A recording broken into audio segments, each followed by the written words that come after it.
Hey, with interest rates going down, we are seeing this come more into play. And if you've gotten pre-approved, pre-qualified, ran some numbers before, just remember this rule. 1% change in interest rate changes your purchasing power by about 10%. So check this out.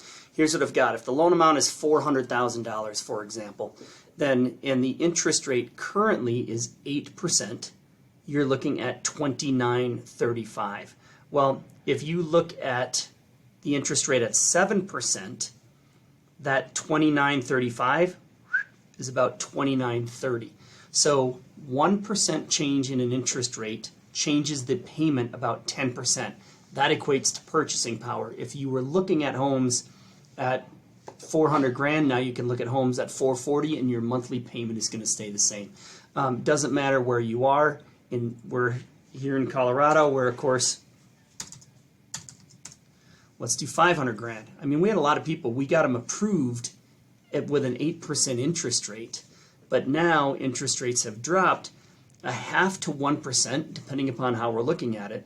That's changing things pretty significantly. So, with that said, take a look at this. The next thing that we're going to see with rates going down is these home prices are going to start coming back up. So there's a little window that makes a lot of sense to be buying a house now, but I can always run these numbers or send it to you if you have any interest in it.